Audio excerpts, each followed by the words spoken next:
Bienvenue parmi les Digital Doers, le podcast de ceux qui font le e-commerce. Le principe de l'interview est le suivant: comment la réussite d'une aventure dans le e-commerce passe par la capacité à exécuter les tâches et à sortir de sa zone de confort. L'idée est de parler de l'évolution de l'aventure de notre invité, selon 2 ou 3 phases de développement: le lancement, la croissance et la maturité. Dans le cas du jour, on va s'arrêter à la croissance, et vous verrez pourquoi. Donc aujourd'hui, nous recevons Franck Carasso, le cofondateur de Adsvisors, une agence spécialisée de marketing à la performance, c'est-à-dire dans la gestion des campagnes d'acquisition pour les e-commerçants. Donc bonjour Franck, est-ce que tu pourrais te présenter en quelques mots ? Bonjour Cyril, et bonjour à tous les auditeurs. Donc je suis Franck Carasso, j'ai 29 ans, fraîchement marié depuis quelques jours. Bravo, bravo. Merci beaucoup. Donc j'ai un parcours, peut-être pour commencer rapidement sur mon parcours académique.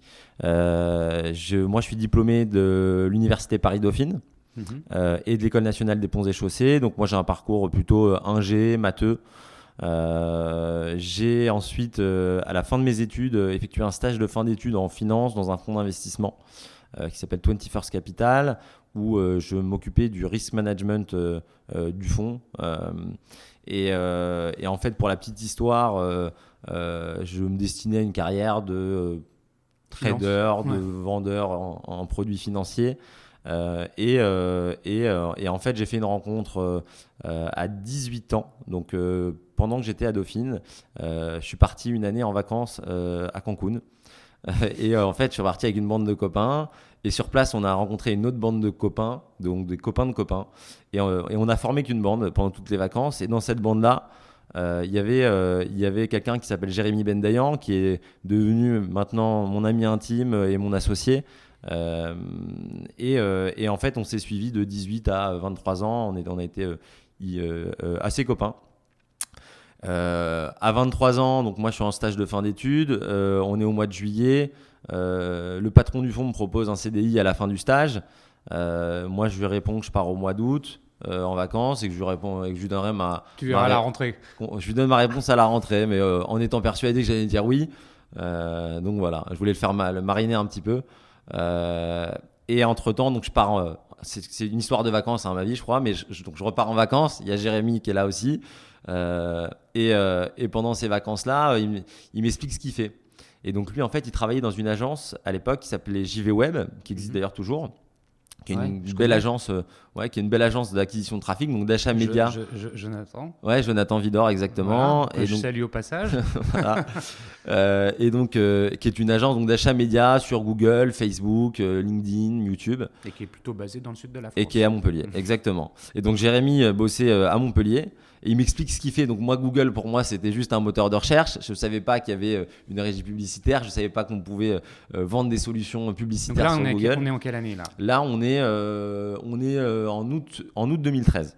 2013, ok. En août 2013. Et donc, il me dit, bah tiens, moi aussi, je suis en stage de fin d'études. Il me propose de m'embaucher, mais je veux faire la même chose. Et il m'explique. Et Jérémy, il a un talent fou pour emmener les gens avec lui. Il a un entrain et une passion débordante qui emmène tout le monde avec lui. Et donc moi, à la fin des vacances, je me dis faut que moi aussi je vende des solutions Google publicitaires. Je trouve le concept sympa. Je me dis c'est Google, c'est Facebook, ça fait que monter. Et de façon assez naïve, je me dis je vais décliner l'offre du fonds. De toute façon, je suis encore chez papa et maman. Donc moi, à cette époque-là, je vis chez mes parents.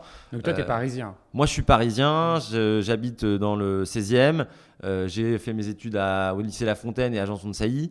Et donc, je suis chez papa et maman. Je suis tranquille. J'ai pas de soucis particuliers. Je me dis, au pire, je ferai autre chose. Donc je monte. On décide de monter la boîte. Donc ça veut dire que Jérémy revient du Sud. Jérémy, il me dit, ok, moi je reviens du Sud, on est en septembre-octobre, on immatricule la boîte en octobre ou en novembre, 2013. Et là, comment ça se passe avec le fonds là? Il comprend? Alors le fonds, moi je décline l'offre, il comprend. Je pense que je devais pas être indispensable dans la stratégie de Ouais, développement il s'en du fout. fonds. Il était plutôt sympa. Et donc moi je monte la boîte seul parce que Jérémy finit en novembre ou décembre. Donc là, toi, tu es aux ponts et chaussées à ce moment-là. Je viens de finir les ponts et chaussées à ce moment-là. Donc, Et Jérémy, lui, il est en stage de fin d'études. à Dauphine. Non, lui, il était en stage de fin d'études du MBA MCI, donc un MBA dans le digital. Ouais. Lui, il a un parcours à la base d'expert comptable, donc il est expert comptable. Avec tous les deux, Tous les deux, aucun finance. rapport. Et quand on vous connaît, nous on se connaît, Ouais. t'as rien d'un ingénieur. Non. Dans la relation que tu as avec les autres, tu es plus proche du sales Ouais. que de l'ingénieur dans ton comportement et la relation que tu as avec les autres. Exactement. Et Jérémy aussi d'ailleurs, lui il a rien d'un expert comptable, c'est un passionné du digital. D'ailleurs, je vous invite à le suivre sur LinkedIn, il a 20 000 ou 30 000 followers et toutes les semaines il produit du contenu sur les grandes tendances du e-commerce. Il est passionnant à suivre. Donc on a rien, voilà, ni lui ni moi on était destinés en fait à faire du digital. Toi, tu commences parce que lui finit ses études. Toi, Bah, tu commences. Donc, Ouais. tu vas ouvrir et immatriculer une société Exactement. donc, qui est Advisors. Advisors. Donc, avec Jérémy, vous décidez de ce nom. Même pas parce que on décide de ce nom avec Jérémy et surtout avec quelqu'un qui s'appelle Edgar Catan. On était 3 associés au départ. D'accord. Donc Edgar, c'est un ancien de chez Google qui bosse maintenant chez Bain ou chez BCG dans un grand cabinet de conseil. Et on se dit qu'on va le monter à 3. Finalement, Edgar, pour des raisons personnelles, il décide de poursuivre sa carrière et il a eu raison parce qu'il a un super parcours aujourd'hui. Mais c'est lui qui trouve le nom. Il dit bon, on est des conseillers, en fait, on va faire du conseil en publicité. Comment on dit une pub en anglais, c'est ads. Comment on dit un conseiller, c'est advisor. On va s'appeler Adsvisors. On trouve le truc sympa, on le met le logo, on le met aux couleurs de Google. Comme ça, c'était clair. assez clair. Et donc moi, je décide donc de monter la boîte. Jérémy, lui, il finit peut-être en décembre à Montpellier. T'es avec Edgar? Alors non, Edgar, lui, en fait, il nous donne le nom et il nous dit qu'il Oui, s'en qu'il va. veut pas. Ok. Donc Ok, très, donc- très belle contribution. Ouais. Sympa. Et donc moi, je décide donc de prendre des locaux. Donc en fait, pour être assez franc, on avait 2500 € chacun. Alors je vais pas faire la belle histoire, tu sais, le mec qui était dans son garage et tout. Non, nous on avait 2500 € chacun de côté. On se dit on va monter une boîte, on met un capital social de 10 000 € parce que tu as un mécanisme de libération de capital où tu as 5 ans pour apporter 50% de ton capital. Donc nous on voulait montrer qu'on avait un gros capital. Moi à l'époque, on s'est dit on a 5 000, si on peut mettre 10 000, on met 10 000, mais on n'apporte que 5 000. Ouais. Et on monte la boîte avec 5 000 €. Je prends des locaux à Pantin, dans une zone industrielle, des locaux qui étaient qui faisaient la ferme, mais bon, qui étaient vraiment pas flamboyants. On prend des locaux, on prend, je sais pas, 40 ou 50 mètres carrés. Moi, j'étais seul au début dedans. Jérémy me rejoint au mois de décembre. Et là, on commence. On se dit, comment est-ce qu'on fait pour avoir des clients? Donc vraiment, on est deux mecs dans un bureau. Donc, de quoi tu as besoin en fait pour tes clients en dehors d'un ordinateur? T'as quelque chose à... Rien, d'un ordi et de notre tête. Ouais, non, mais t'as à apprendre quelque chose? Parce Alors- que là, tu l'as pas fait ce métier encore. Gérer des campagnes AdWords ou Criteo, enfin tout ce qui existe, hein, et même déjà en 2013-2014, parce que là on est début 2014. Début 2014. Il y a 5 ans, c'était déjà. Ça ressemble déjà pas mal à ce qu'il y a aujourd'hui. Ouais, c'était déjà abouti. Ouais. Donc quand tu te lances là-dedans naïvement et que tu te dis salut, je viens chercher des clients, alors salut monsieur le client, tu veux pas me confier la gestion de tes campagnes d'acquisition, mais bien sûr, et pourquoi pour me faire la main, ça va pas marcher. Donc en fait, comment tu découvres ce métier-là? Parce que c'est subtil quand même, la gestion des campagnes, surtout qu'au début vous avez dû le faire vous-même. Bien sûr. Il y a un paquet de métriques à maîtriser, parce que ça fait simple quand on en parle comme ça. Alors moi je vais faire une campagne Google AdWords et puis je vais prendre des clients. Bien sûr. C'est pas tout à fait vrai simple. comme ça dans la vraie vie. Comment tu fais? Comment je fais? J'ai la chance d'avoir à ce moment-là un associé, donc Jérémy, qui tous les week-ends rentre à Paris. Donc entre octobre et décembre 2013, il rentre tous les week-ends et tous les week-ends il me forme. On se met dans une salle à Dauphine, je me rappelle encore. Il se met sur le tableau et il m'explique tous les KPI, les indicateurs, c'est quoi une campagne AdWords, comment est-ce qu'on achète un mot-clé, comment est-ce qu'on construit une campagne, comment est-ce qu'on la granularise. On a un mot-clé qui est compris dans un groupe d'annonces, qui est lui-même compris dans une campagne, comment est-ce qu'on met un budget sur une campagne, comment est-ce qu'on met un budget sur un… etc. Et donc lui, il me forme pendant 3 mois tous les week-ends. Entre-temps, on se fait des Skype et des Skype tous les soirs. Je crois que quand lui, il est à Montpellier, moi à Paris, on se fait des Skype quasiment tous les soirs. Et donc, j'apprends à ses côtés. J'ai de la chance, c'est un très bon formateur. Il est formateur dans plein d'écoles aujourd'hui. Il est conférencier. Il est très pédagogue. Il prend le temps. Et moi, ça ressemblait finalement, c'est des métiers qui sont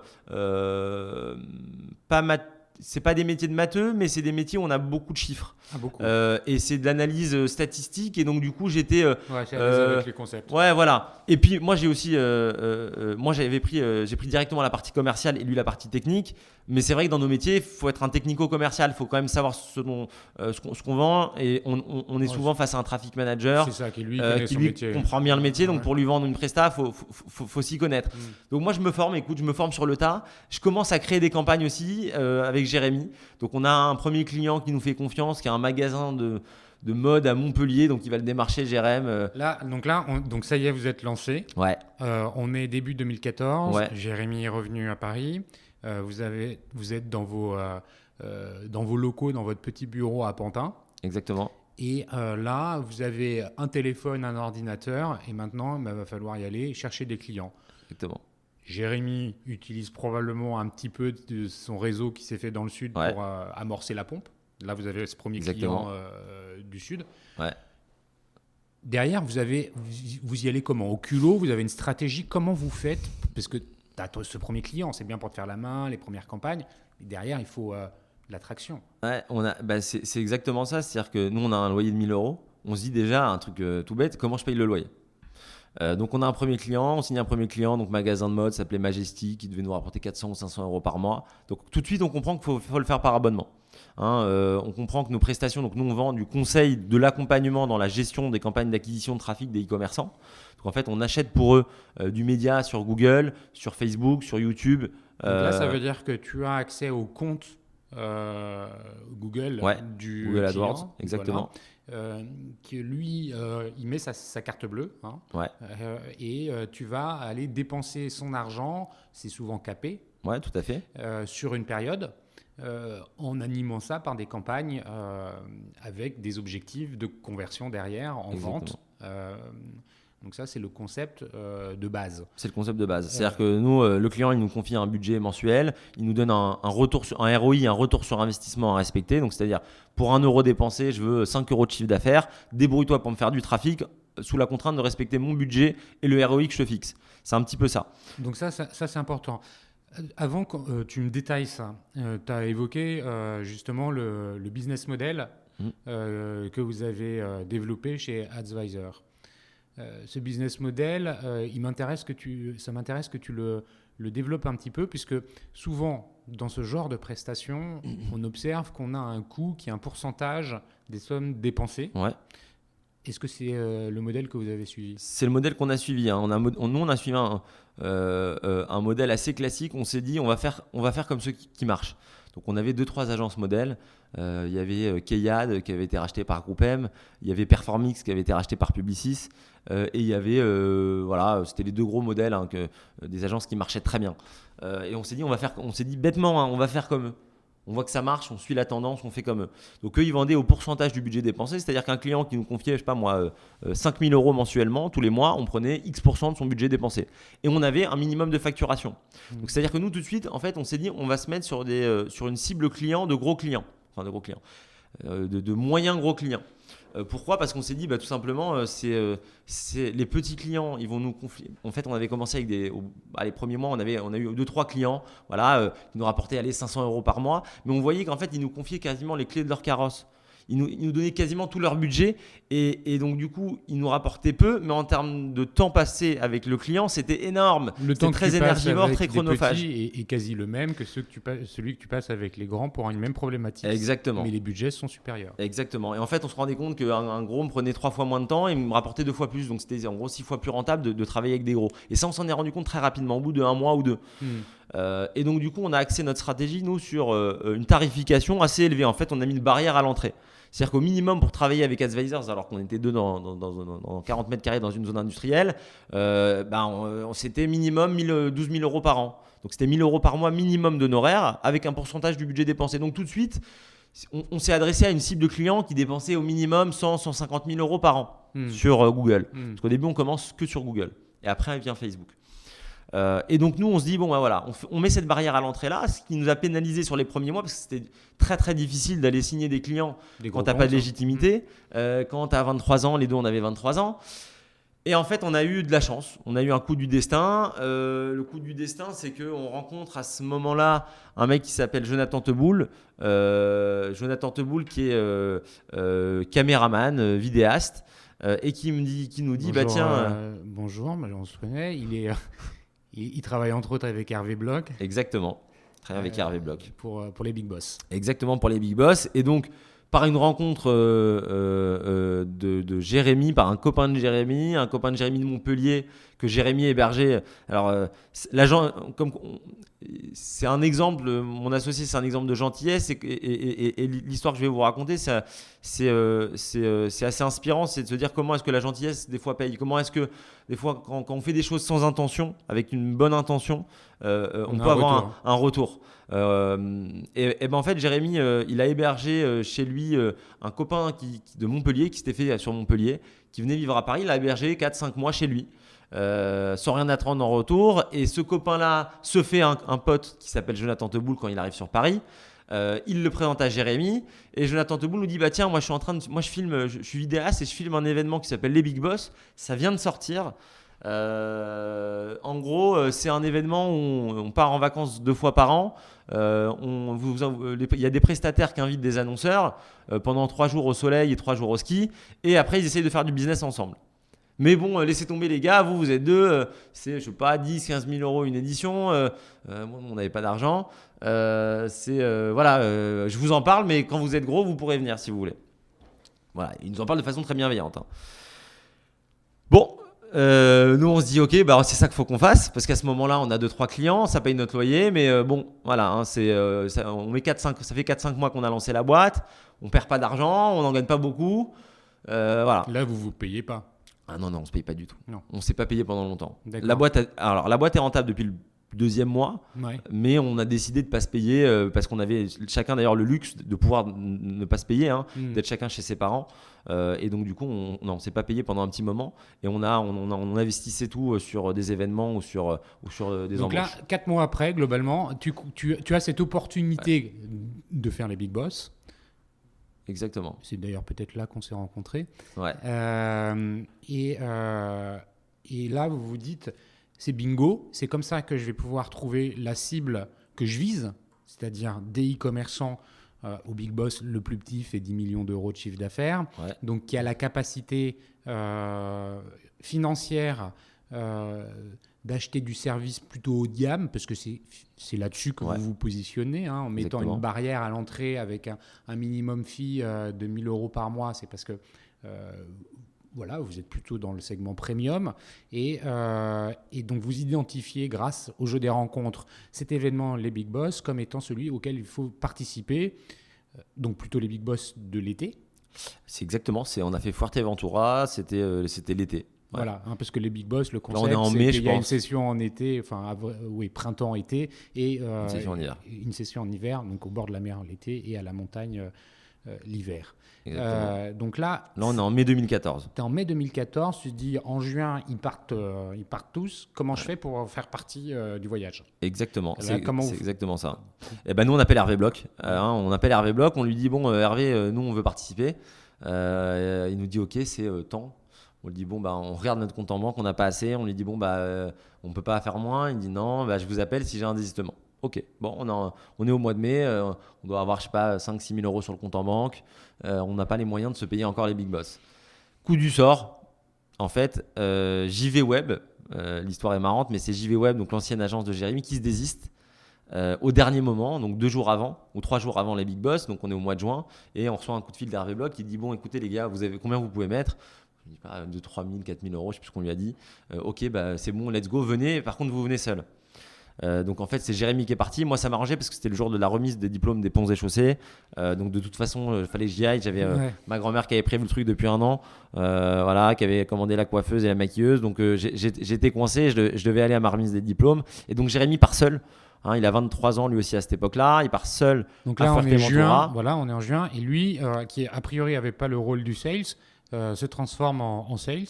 Exactement. Et il va faire des rencontres. Donc les rencontres dans les Big Boss, il y a une rencontre qui est plus formelle, one-to-one, en speed dating de 5 minutes. Et puis après, tu as les rencontres informelles à l'occasion des différentes activités qui sont proposées durant ces 3 jours. Exactement. Donc là, c'est exactement ça. Il rentre. Il rentre avec des leads. Il rentre avec des leads et même avec un lead hyper chaud qui est Locasun à cette époque-là, qui est le numéro 2 des voyagistes français. Et qui a besoin en plus d'un accompagnement hyper complexe où il y avait de la techno parce qu'il fallait connecter son flux produit de destination en temps réel avec l'API Google AdWords et pouvoir enchérir en fonction de la disponibilité des stocks de ces voyages. Une problématique hyper complexe. Et là, vous avez dit que vous saviez faire. Eh ben, bien évidemment. On sort du rendez-vous, on dit mais on fait ça, on fait ça tout le temps. Et donc le mec est super content parce que ça fait 3-4 ans qu'il n'arrive pas à trouver la solution. Et je me rappelle, on sort du rendez-vous, c'était dans les Yvelines ou dans le 77, je sais plus. On est sur un parking, on sort de rendez-vous et Jérémy me dit mais pourquoi t'as dit oui, mais comment on va faire? Parce que moi je disais oui, mais c'était lui qui devait faire. À ce moment-là, on est encore 2. Ouais. Et c'était un contrat à 30 ou 40 000 euros d'honoraires par an, donc tu vois, 3-4 000 euros par mois. Donc c'était un énorme contrat pour nous parce qu'on devait à peu près faire ça, 3-4 000 euros par mois à ce moment-là, d'honoraires. Et c'était un mec qui dépensait Locasun qu'on garde toujours, qui est toujours client chez Advisors. Donc on remercie Philippe Maujean qui vient de se faire acheter par Le Bon Coin. Donc bravo Philippe et merci de ton soutien et de ta confiance. Donc pendant 4-5 ans il est toujours client chez nous et donc voilà Philippe, maintenant tu as le dessous du truc, on savait pas faire mais on a réussi. Et à l'époque Locasun il dépense plusieurs centaines de milliers d'euros par an, donc c'est un gros budget pour nous quoi. Vraiment nous c'est on gère des petits comptes quoi à ce moment-là. Donc là vous rentrez au bureau à Pantin et bon qu'est-ce qu'on fait pour répondre à la problématique, et là qu'il y a une problématique qui n'est pas que de conseil mais une problématique IT. Ouais. Qu'est-ce que vous faites? Eh ben, on se débrouille, on cherche à la force du clavier, du poignet, je sais pas comment on dit, on cherche, on trouve des partenaires. On trouve un partenaire israélien qui s'appelle Adcore, qui fait exactement ça, qui nous coûte quasiment la moitié de ce que nous rapporte Locasun, mais on se dit c'est pas grave, on va commencer comme ça. Là, il faut bien on commence comme ça, et puis c'est parti, et petit à petit on développe le compte. Et en fait, ça a été l'élément déclencheur, les Big Boss. Les Big Boss, avec Advisors, on a dû le faire, du coup, on a fait toutes les éditions. On en a fait 10 ou 11. Ça a été mon plus gros vecteur de business. Ça a développé mon réseau personnel, professionnel, et ça nous a permis de signer beaucoup de comptes. Donc là, à la fin de la première année, globalement, votre vraie première année, c'est 2014. À la fin de la première année, on fait je vais être assez transparent, on fait 250 000 euros d'honoraires, on est 2 personnes. Donc on est ultra rentable. Waouh. Voilà, on est ultra toujours rentable. Dans les 40 mètres carrés, on a un stagiaire qui coûte 1000 balles par mois. 1000 balles par mois, on a un stagiaire qui ne nous coûte pas 500 ou 600 euros par mois. Ouais. Donc on est hyper rentable. Voilà. Donc là, génial. Super première année. On arrive en 2015. Ouais. Vous continuez sur cette croissance. Ouais. On continue sur cette croissance via les Big Boss aussi. Toujours plus de clients. Ouais. Mais il y a un moment où les campagnes, vous n'allez plus pouvoir les faire vous-même. Exactement. C'est-à-dire que jusqu'à 2014, Jérémy devait gérer quasiment tous les clients avec un stagiaire, mais on avait on devait avoir, 20 clients. Ouais. Et puis lui était très très bon, c'est un passionné. Déjà 20 clients, c'est énorme. C'est énorme. Un account manager aujourd'hui gère à peu près une dizaine de clients. Ouais, c'est ça. Donc c'était beaucoup, mais quand c'est ta boîte, tu comptes pas, t'es motivé. Et puis Jérémy, il a porté ce côté. Au-delà du côté acquisition de trafic, technicité pure, il a porté ce côté vision business. Et en fait, il s'intéressait beaucoup au business model des clients. Et je pense que ce qui a fait, entre guillemets, le petit succès d'Advisors, ça a été qu'on a réussi un peu à allier le côté technique. On était un peu à la pointe de la technique SIA, Social Ads, et le côté business. Ce qu'on on a essayé d'inculquer à tous nos account managers. Intéresse-toi d'abord au business model de ton client. Essaye de comprendre ses marges, essaye de comprendre comment il gagne de l'argent. C'est fondamental. C'est fondamental. Et donc du coup, voilà, Jérémy, il avait cette capacité un peu innée à s'intéresser tout de suite au business model du client par curiosité, par donc intérêt. Là, ça veut dire que lui, il arrivait à piger que quand tu vends des produits à faible marge ou à des produits pas chers, donc même si la marge est élevée, si tu vends un produit à 5 balles, avec 50% de marge, c'est que 2,5 Et donc il euros faut de des marge. Kodak Donc il faut des hyper bas. hyper bas. Et ça, c'est hyper important parce que quand tu vends des canapés à 500 euros avec un panier moyen à 500 euros et que tu as aussi 50% de marge brute, tu as 250 euros. Et donc l'acquisition, le moyen financier dans l'acquisition, il n'est pas tout à fait le même, même si le taux de marge est équivalent. Et ça, c'est clé dans la compréhension du business des e-commerçants. C'est clé et je vais reprendre l'exemple par exemple de Location. Je pense que Jérémy, c'est un des premiers en France qui pilotait ses campagnes à la marge. À la marge brute, à ce que ça laissait aux clients. C'est-à-dire que sur Location, quand ils vendaient un voyage à 1 500 euros, en fait, ça lui laissait peut-être 200 euros de marge. Et en fait, nous, on pilotait. En fait, dans les, si vous voulez, vous avez une plateforme pour acheter vos mots-clés qui s'appelle Google AdWords et où, en fait, vous voyez le chiffre d'affaires qui est généré par vos campagnes sur Google. Voilà. Et ben nous, on ne pilotait pas au chiffre d'affaires, on pilotait à la marge générée. Et comme ça nous permettait de voir quand on avait un ROI supérieur à 1, ça veut dire qu'on était vraiment rentable pour le client, pour son business. Vous voyez ? Mais non, mais ça, c'est hyper clair. Mais c'était, à l'époque, ça n'existait pas. Hein. Et voilà, c'est là où vous avez été avec Jérémy innovateur. Parce que quand tu nous dis, ouais, moi je le pilote à la marge, tous tes concurrents, ils ne le font pas comme ça. Ah non, ils le font au CA. Voilà. Exactement. Donc, tu as déjà une forme de friction qui existe parce que quand tu es un e-commerçant, tu te dis, donc lui, il va me prendre X% de mon CA. D'accord, donc sachant que ma marge c'est ça, donc il fait déjà des calculs. Bien sûr. Ouais, mais putain, c'est pas possible, je vais pas y rentrer ou je vais perdre là-dessus. Donc il va se dire, ok, je vais y perdre, mais je vais me faire une base client. Donc en travaillant mon repeat business, peut-être que je vais finir par m'y retrouver. Enfin, tu vois, ça commence à devenir, compliqué. Donc là, on est en 2015. Il faut commencer un petit peu à se structurer, c'est-à-dire arrêter d'être des artisans qui bricolent dans leur coin avec un stagiaire.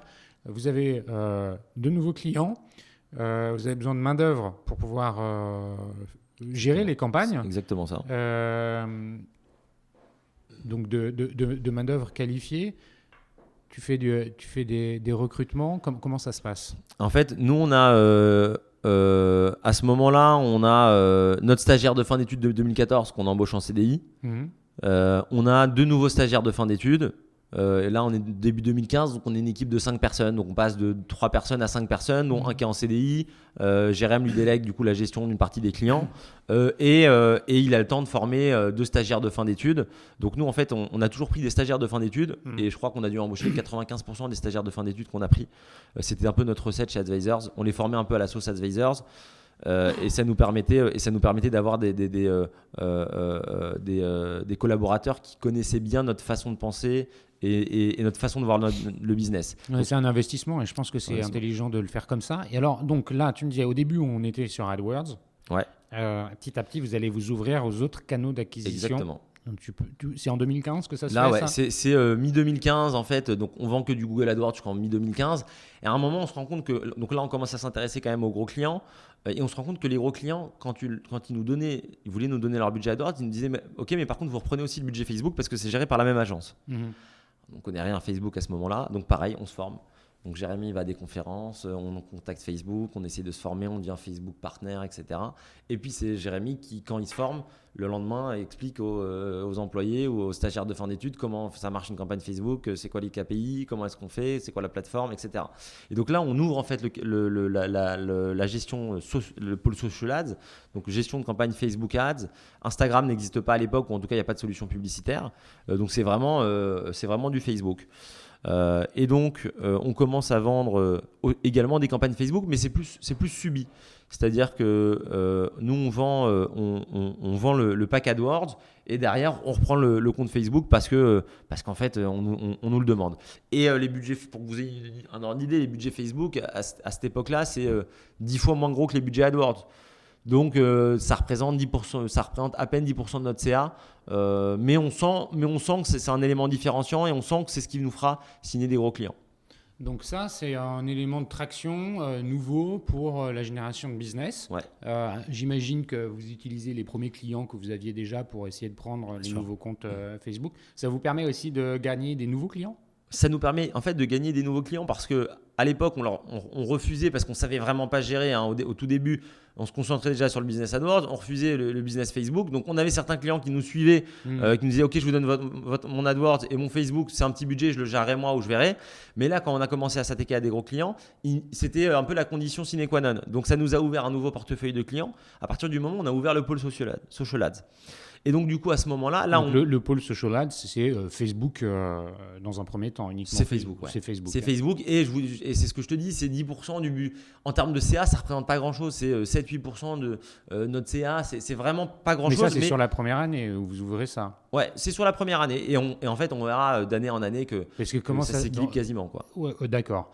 Donc là, on arrive à la fin 2015. Ouais. Tu as un CA qui double. Ouais, fin 2015, on doit faire 700 000 euros de marge brute de chiffre d'affaires. Notre chiffre d'affaires, c'est notre marge brute, donc ça commence à être pas mal. Et on est. T'es combien de personnes là ? On doit être 8 personnes. On doit être peut-être 6 personnes en CDI. Il doit y avoir 2 stagiaires à ce moment-là. Et tu es toujours à Pantin ? Et je suis toujours à Pantin. Tu es toujours à Pantin début 2016. Ouais, je suis toujours à Pantin et on part dans le 12e début 2016. Okay, on part à Daumesnil début 2016. Ok, vous revenez dans Paris. Ouais. Et là, on prend 150 mètres carrés, un duplex, un truc sympa, mais raisonnable, hein, qu'on aménage nous. À ce moment-là, c'est moi qui, le matin, vais changer les ampoules. C'est moi qui branche le Wi-Fi. C'est moi qui, c'est Jérémy qui aide à monter les tables. Il n'y a plus de PQ dans les chiottes. Et à ce moment-là, on fait quand même tout. Hein. Ouais. Voilà. Donc là, vous arrivez à quoi, une douzaine Ouais, en 2016, on doit être même début 2016 quand tu arrives à Paris. Ouais, on doit être une petite quinzaine. Donc ça grossit bien, on est une petite quinzaine. Une petite quinzaine. Vous avez un peu moins d'1 million de chiffres. Ouais, en 2016, on doit faire un peu plus, on doit faire 1 million à la fin de l'année. Fin 2015, tu as un million. On doit être à 100 000 de MRR à peu près par mois. Donc ça, c'est sur 2016. Tu finis 2016 à 1,2 million à peu près. Ouais, ça doit être ça, 1,3 million, 1,4 million, un truc comme ça. Ah, ok. Il se passe quelque chose sur cette année 2016 parce que le fait d'être dans Paris, d'avoir des locaux plus gros, c'est psychologique, mais le fait d'être dans des locaux plus gros, ça t'assoit aussi. Tu sens que le business est là, tu recrutes plus, tu as plus de clients. Quand tu reçois tes clients, tu te dis ouais, voilà, j'ai quelque chose à raconter, je suis crédible, complètement. Je suis un acteur. Donc là, comment tu développes ça pendant 2016 2016, c'est donc il y a 3 ans. Ouais. Là, tu es vraiment dans la pure croissance. Tu as des taux importants. Hein, tu fais x2, x3 de chiffre d'affaires d'une année sur l'autre. Les équipes doublent. Donc là, c'est un peu fini le bricolage, par exemple sur le. C'est totalement fini là, tu processes. C'est-à-dire que, comme je réponds à la première question, c'est que ça devient un asset en fait, le fait que tu sois à Paris pour recruter, pour ta marque employeur. Moi, à Pantin, ça devenait très difficile pour attirer des bons talents. À ce moment-là, moi, je commence à vouloir recruter chez Google. Tu vois, pour débaucher là. Pour débaucher. Donc, je débauche 2 personnes de chez Google.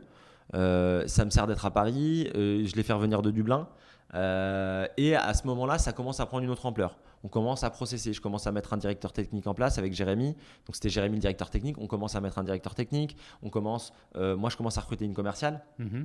On commence en fait à mettre les bases d'une structure. On était au bricolage jusqu'en fin 2015, début 2016, c'est un peu l'année de la structuration. On passe de 15 à 25 personnes assez rapidement.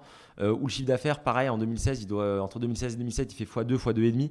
Donc là, on commence à vraiment grossir. Et en 2016, on gère quasiment 30 ou 40 millions de budget média. Donc ça commence à l'année, on commence à devenir une agence importante dans le paysage français. Mais on est encore 2 ou 3 fois plus petit que les autres. Voilà, donc c'est l'année de la structuration, on pose les bases. On investit en 2016 sur une équipe, sur des talents, sur des événements. Donc là, vous commencez à vous payer là. Ah ouais, on commence à se payer à ce moment-là, ouais. On commence à se payer, on commence à se payer, mais de façon assez raisonnable parce que pareil, en 2016, Jérémy et moi, on est toujours chez nos parents, donc on est resté tard chez nos parents. Des Tanguy, quoi. Ouais, des Tanguy. On est resté jusqu'au mariage chacun chez nos parents quasiment. Voilà. Donc moi, pour la petite histoire, on y viendra. J'ai vendu ma boîte, je vivais encore chez mes parents. Donc voilà. Et donc on commence à structurer ça et on grossit bien, on signe des beaux clients, on commence à gérer par exemple Tinder, l'application Tinder, on gère leur campagne monde, c'est un budget quasiment de 10 millions d'euros par an. Donc là tu gères 10 millions pour Tinder. Ouais, on gère 10 millions pour Tinder, 1 million par mois à peu près. Donc ça Ouais, monde hors US en fait. On gère toute leur campagne AdWords. Et, Europe, donc c'est. Ouais, c'est tous les territoires hors US. Ok. Donc ça commence à devenir costaud. C'est chouette ça. Ouais. Et l'année 2016, c'est vraiment une année où on passe à fin 2016, on devait gérer en 2016 30 ou 40 millions. En 2017, on va gérer quasiment 100 millions. Ah oui.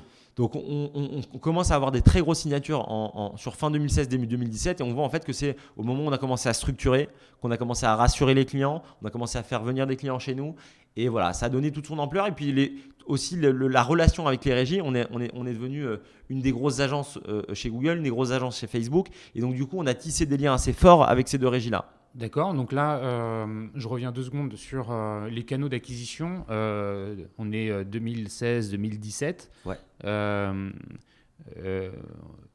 Donc, ouais, en 2016, tu ouvres le social ads, le pôle. Ouais. 2017, donc 2016, la structuration de la société. 2017, tu continues à structurer et à déployer Advisor, Ouais. entre autres en pluguant d'autres canaux d'acquisition. Est-ce que là, tu vas t'intéresser à Insta? Est-ce que tu vas t'intéresser à Criteo? Enfin, comment c'est Là, 2016, en fait, à partir du moment où on a commencé à signer des plus gros clients, on a ouvert aussi d'autres régies. C'est-à-dire que à ce moment-là, Facebook ouvre Instagram Ads, fin 2016, un truc comme ça. Donc on commence à vendre de l'Instagram Ads et ça commence à bien marcher. Les campagnes sur YouTube commencent à prendre de l'ampleur, donc les campagnes YouTube Ads commencent à prendre de l'ampleur. Et en fait, c'est des budgets additionnels. Et finalement, on a bien évidemment gagné pas mal de clients. Sur 2016-2017, on a gagné beaucoup de clients, mais on a aussi développé nos clients, chose qu'on faisait peu. Quand on était sur des moyens clients, des cibles moyennes, on le faisait peu. Ouais, moi, en 2016, un client moyen, il dépense 100 000 euros par an, 150 000 euros par an. Ça reste des gros budgets, hein, mais c'est des budgets qui sont difficilement développables. Quand on commence à s'attaquer à des gros budgets, donc fin 2016, sur des budgets à peu près d'1 million par an, jusqu'à 10 millions par an, c'est beaucoup plus facile de les développer. Et donc là, on ouvre deux régies, YouTube Ads, Instagram Ads, et donc on vend du Facebook, du LinkedIn, du AdWords. Alors LinkedIn aussi, mais très peu, hein, pour être assez franc. Et donc on vend 4-5 régies différentes, et là, ça commence à devenir costaud. Et donc fin 2016, début 2017, on commence à être pas mal approché. Ouais.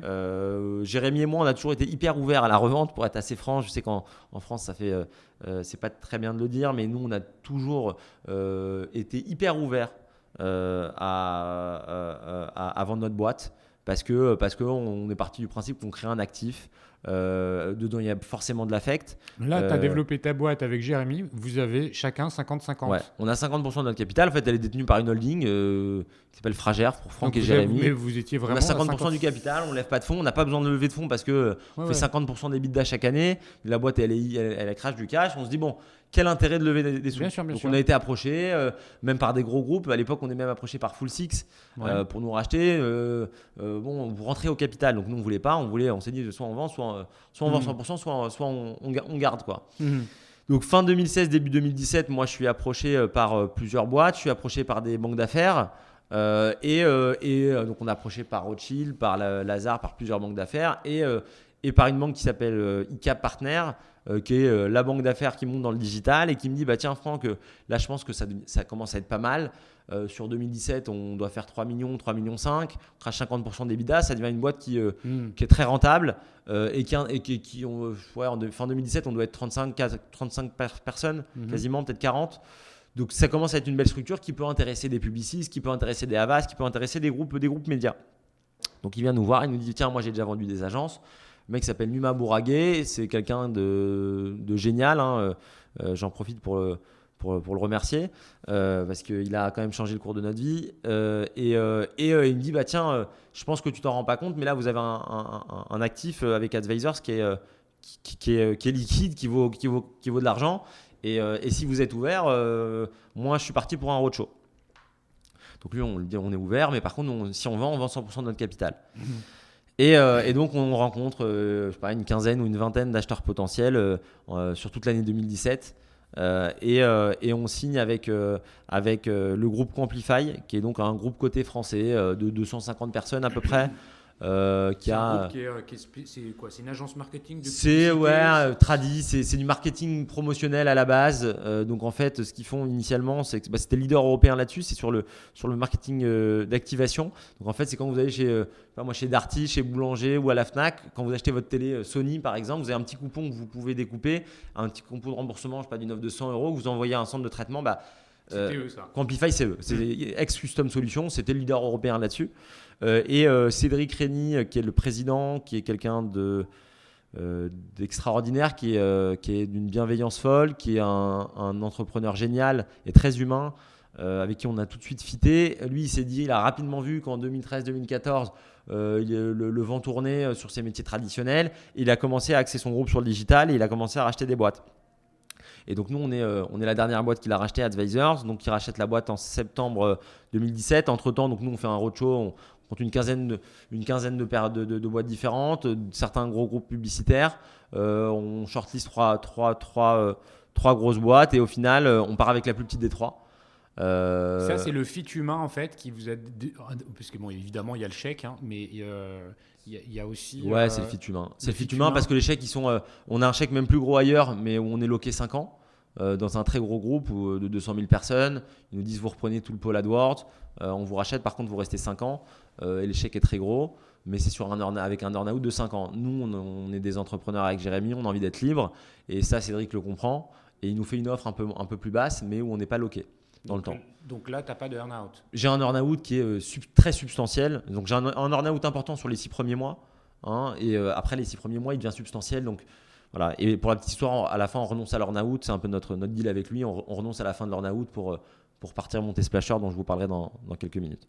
Et donc voilà, on vend la boîte. On reste aux manettes pendant un an et demi. Et au 1er avril de cette année, donc en 1er avril 2019, on quitte Advisors. Nous, sans un déchirement. Jérémy a fait un beau papier sur Medium à ce sujet-là. Exactement. Donc vous revendez 100%. On revend 100% du capital. C'est en numéraire ou c'est compte d'échange d'actions On a vendu 80% pour être assez. De toute façon, le deal est public, mais on a vendu 80% en numéraire et 20% en actions. D'accord. Initialement, c'était 70-30 et finalement, on a renégocié le deal, 80% en numéraire, donc en cash et 20% en actions du groupe. Quantify qui nous font passer le deuxième ou le troisième actionnaire du groupe, qu'on est toujours d'ailleurs. Donc du coup, ça c'est vendu. Jusqu'à il y a 2-3 mois, vous étiez, Jérémy et toi, toujours les dirigeants d'Advisor. Fin 2018, c'était quoi le chiffre d'affaires? Fin 2018, ça doit être 4 millions d'euros, un truc comme ça. 4 millions d'euros. Et vous avez combien de clients? On doit avoir 200 clients. 200 clients et combien? 200 millions d'euros de chiffre d'affaires? De budget géré, on doit être autour de 120-130. Parce que sur l'année 2018, nous, on s'est concentré aussi sur l'ouverture de 2 autres pôles. D'accord. Donc Advisors, ça a dû faire 30 ou 40% de croissance, ce qui est très bien. Et on a ouvert un pôle SEO qui s'appelle Statum au sein du groupe Quantify et un pôle de RTB qui s'appelle Quantify Programmatique. D'accord. Et donc du coup, sur l'année 2018, on a développé Advisors et on a aussi développé 2 autres pôles. Et donc du coup, ces 3 boîtes réunies, c'est peut-être une 60aine de personnes aujourd'hui. Et toujours à Paris, dans les locaux que vous aviez? Dans les locaux, non. Alors là, on déménage au moment du rachat en janvier 2018, donc on vend en septembre ou octobre 2017 et janvier 2018 on déménage dans les locaux du groupe à Levallois, dans les locaux du siège. Ok. Donc Jérémy et toi vous sortez. Ouais, on se sent plus utile, tout simplement. Ça se passe comment ça se passe? Ça, c'est public, hein, Jérémy il l'a écrit très bien pour vous deux, il l'a écrit. C'était chargé d'émotions. C'était chargé d'émotions. Nous, on a eu en plus un management, et notamment très insufflé par Jérémy, à la bienveillance. C'est-à-dire que tu venais chez Advisors, c'était très, très familial. Et on les voit encore, moi je vois encore toutes les semaines, on repasse toutes les semaines chez Advisors, Jérémy et moi. Donc on est devenus hyper proches de c'est une famille. C'est une famille. Pour le coup, c'est une famille. Et donc ça a été un déchirement, mais on s'est senti beaucoup moins utile. Et à un moment, on s'est dit, on n'a pas envie de s'endormir. Et on a mis 2 personnes qui nous ont remplacés, qui sont des personnes géniales. Donc Julia Gautruche, qui était ma directrice commerciale, qui a repris mon poste de DG. Et Valentin Quelard, qui est un ex-googler, qui était le directeur technique, qui a repris le poste de GRM, de DG adjoint. Enfin, les deux pilotent la boîte et ils l'ont fait hyper bien sur 2018 et la boîte a quand même continué à faire de la croissance. Et nous, on s'est concentré sur d'autres activités. On a fait aussi un peu d'immobilier avec Jérémy. On a investi dans quelques boîtes aussi. Donc nous, l'année 2018, on s'est un petit peu retiré du business et tout en étant encore bienveillant, mais on se sentait en tout cas moins utile dans l'opérationnel. Et l'avenir nous donne raison parce qu'aujourd'hui, en 2019, Advisors, ça va être encore, je crois, 30 ou 40% de croissance et des super beaux chiffres, toujours beaucoup d'EBITDA. C'est un des moteurs, je crois que c'est un des premiers moteurs, voire le premier moteur du groupe Quantify aujourd'hui en termes de résultats. Donc la boîte est hyper bien pilotée, ils ont fait un beau move en plus. Nos métiers, nous, ils sont algorithmisés d'achat média et Advisors l'a bien compris, l'équipe dirigeante l'a bien compris, ils se sont repositionnés vraiment sur du conseil en acquisition de trafic et plus vraiment de l'achat média pur et dur. Et donc le move a été hyper bien pris. Donc nous, on quitte assez sereinement au 1er avril 2019 Advisors, non sans un déchirement, mais on quitte sereinement. Mais avec le sentiment du devoir accompli. Voilà. Bravo. Alors, effectivement, tu as commencé à en parler. En partant, vous n'aviez pas l'idée de prendre une année sabbatique. Il y a la fibre entrepreneuriale qui vous anime, qui est toujours là, et une association entre vous deux qui a donné de beaux résultats, donc qui continue au travers de l'aventure Splasher. Splasher, est-ce que tu peux un peu nous en dire plus sur ce que vous faites, parce que c'est toujours lié au e-commerce. Tu sors pas de ce microcosme. Raconte-moi un peu ce que c'est et ce que vous faites. Ouais, exactement. Nous, on part au 31 mars 2019 de chez Quantify, donc de chez Advisors. Et au 1er avril, moi, je lance une immatriculation de la boîte et on commence à bosser sur Splasher. Donc ça fait 3 mois. Splasher, donc c'est une agence de snack content vidéo. Donc en fait, on fait de la production de vidéos à destination des campagnes médias et des réseaux sociaux de nos clients qui sont des e-commerçants. Pourquoi le mot snack ? Le mot snack, parce qu'en fait, aujourd'hui, la façon de consommer du contenu a énormément changé. On consomme du contenu de façon quasiment jetable, c'est-à-dire que le contenu est consommé et reste une semaine sur les réseaux sociaux et ensuite il disparaît. Et donc, c'est l'image d'un snack, d'un sandwich qu'on mange et qu'on jette à la poubelle. C'est un petit peu ça aujourd'hui. Donc quelques mots. Là, c'est des formats, je m'arrête sur donc le format. Ouais. Format court. Ça veut dire quoi, court ? Format très court, entre 6 secondes et 35 secondes. Ok. Qui a vocation pour les vendeurs d'alimenter le contenu des réseaux sociaux. Et de leur campagne média. De leur campagne média sur YouTube, sur Facebook, sur Instagram. Et l'idée, c'est de se dire qu'aujourd'hui, le contenu, il est devenu roi. Donc roi, mais même au sens du terme ROI. Retour sur investissement. Aujourd'hui, c'est le contenu qui façonne la performance des e-commerçants. Bien sûr. Et je vais m'expliquer en quelques mots. C'est-à-dire que nous, en fait, dans le métier d'achat média classique, on a vu qu'il a énormément muté et qu'il s'est algorithmisé. C'est-à-dire qu'à l'époque, moi, chez Advisors, je vendais du temps homme pour aller chercher le bon mot-clé, pour aller chercher la bonne enchère, pour aller chercher la bonne audience sur Facebook, etc. Donc, on vendait du temps humain. Entre-temps, les grosses régies que sont Facebook et Google ont décidé d'algorithmiser la gestion des enchères et des audiences. Qu'est-ce que ça veut dire ? Ça veut dire qu'aujourd'hui, pour être assez clair, une campagne sur Facebook, c'est l'algorithme de Facebook, donc ce qu'on appelle le Facebook CPA cible, ou une campagne sur YouTube, c'est un algorithme de YouTube qui va tourner, à qui on va donner un coût par vente, un objectif de coût par vente, et à qui on va donner une créa. Voilà, donc une créa textuelle quand on parle de search, une créa bannière quand on parle de display, et une créa vidéo quand on va parler de tous les autres supports vidéo. Et en fait, ce dont on s'est aperçu, c'est que on avait chez Advisors de plus en plus de clients qui nous disaient tiens, Franck, Jérém, moi j'ai plus besoin d'une vidéo tous les mois ou tous les 2 mois, j'ai besoin de 3, 4, 5, 10 vidéos par mois parce que je diffuse sur Instagram, parce que je diffuse sur YouTube, parce que je diffuse sur Facebook, parce que je diffuse sur Snapchat, etc. Mais je remarque que mes consommateurs, en fait, ils consomment plus mon contenu pendant 1 mois, 2 mois ou 3 mois, ils le consomment pendant une semaine et après, derrière, les performances de mon contenu, elles chutent. Et donc nous partant de ce constat-là, il nous disait mais par contre moi je peux plus payer 20 000 ou 30 000 euros la vidéo parce que j'en ai plus besoin d'une pendant 3 mois, j'en ai besoin de 3, 4, 5, 10 par mois. Donc je peux plus payer ça. Et donc nous en fait Splasher, donc ça c'est le besoin que vous avez c'est le besoin qu'on a identifié. Et le dernier constat qu'on avait fait, c'était de dire que 82% du temps passé aujourd'hui par un internaute, il est passé à regarder de la vidéo, à être soumis à du contenu vidéo. C'est 9 fois plus qu'il y a 5 ans. Pour autant, les annonceurs, ils n'ont pas 9 fois plus de contenu vidéo.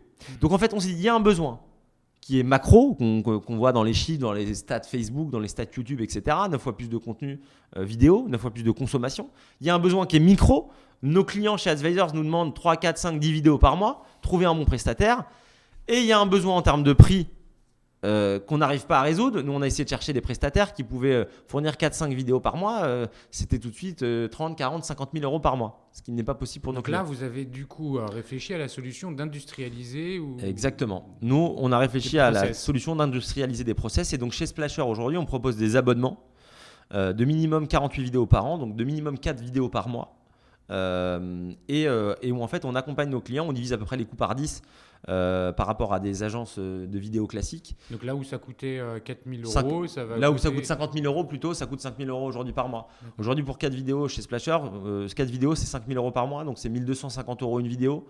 Avec acteurs, avec montage, avec motion, avec étalonnage, donc vraiment des vidéos qui sont très abouties et dédiées à la performance média de vos réseaux sociaux. Comment vous avez fait pour réussir à industrialiser ça? Vous avez, parce qu'il faut investir dans le matos, dans les gens qui savent utiliser ce matériel, et puis les process, un tournage. Enfin, c'est bien sûr. Alors, en théorie, un tournage, c'est compliqué. C'est compliqué un tournage. En fait, nous, ce qu'on a fait déjà, c'est qu'on a commencé par racheter un studio de production. Donc Splasher, on a commencé, on est déjà 14 personnes au bout de 3 mois. On sera, je pense, une trentaine à fin décembre. Là, vous avez mis de l'argent. Donc là, on a remis un peu d'argent au pot pour aller plus vite. Et nous, on pense que notre force avec Jérémy, c'est de connaître nos faiblesses. On sait que c'est pas notre métier de faire de la production. Donc on a racheté la structure d'un troisième associé qui s'appelle Michael Torgman. Donc on est 3 associés aujourd'hui sur Splasher. Et du coup, on a industrialisé les process. Parce que nous, on a compris peut-être par rapport aux agences traditionnelles, c'est le besoin. Il n'y a plus besoin de créer des clips d'une minute ou d'une minute 30 qui prennent une journée de tournage pour créer une minute 30. Nous, en fait, en 1 minute 30, on va le séquencer en 10, 12 vidéos. Parce que le mode de consommation, les usages ont changé. Donc, comment tu filmes? Comment tu scénarises ça? Alors, comment on scénarise ça? Nous, on a des concepteurs-rédacteurs en interne qui vont produire des scénarios en quantité et pas au détriment de la qualité. C'est un peu comme des templates? Non, c'est pas des templates. C'est-à-dire qu'il y a de l'intelligence derrière, mais c'est des scénarios qui sont chacun déclinables. Par exemple, sur un client, on va prendre Hug Avenue, qui est un de nos gros clients, un client dans la rencontre, qui a une appli de rencontre. Une fois qu'on voit qu'un format marche, par exemple, on a un format qui s'appelle quel type d'homme ou quel type de femme, où en fait on fait swiper différents mannequins sur l'application. Une fois qu'on a vu que ce format marchait hyper bien en termes de performance sur Facebook, on va le décliner en 5-6 formats différents. Et donc en fait, nous, ce qu'on essaie de voir, c'est les formats qui marchent en termes de performance. Ce qu'il faut bien voir, c'est que chez Splasher, on vend certes du contenu vidéo, mais on vend du contenu vidéo de performance, dédié à la performance des e-commerçants. Donc nous, on va suivre la data sur les différentes plateformes publicitaires de nos clients. Donc comment est-ce que les vidéos... Tu traques tout jusqu'à la conversion, jusqu'à la performance. Jusqu'au checkout et la validation dans le panier. Exactement. On va tout checker jusqu'au checkout, et ce qui va nous permettre d'orienter notre production. Et on va orienter notre production de la façon la plus intelligente possible, ce qui va nous permettre d'industrialiser. Donc tu vas corriger les effets qui ne sont pas suffisamment performants au début. Exactement. Puisque tu as un contrat cadre sur 1 an, donc les premières vidéos, tu vas pouvoir je vais tâtonner. Tu vas tâtonner. Et sur les mois qui vont suivre, sur les vidéos qui vont suivre, tu vas pouvoir corriger pour augmenter la performance. Exactement. Et c'est une offre qui plaît beaucoup aujourd'hui.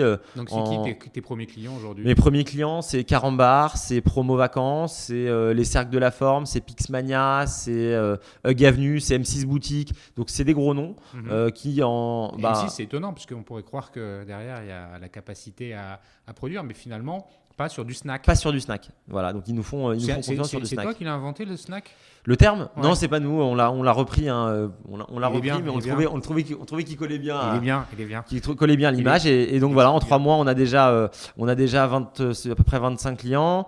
On est sur des rythmes de croissance assez importants. Donc là, je reviendrai peut-être d'ici 2-3 ans pour parler de la croissance, parce que là, on a un vrai enjeu de soutien de cette croissance-là et de process.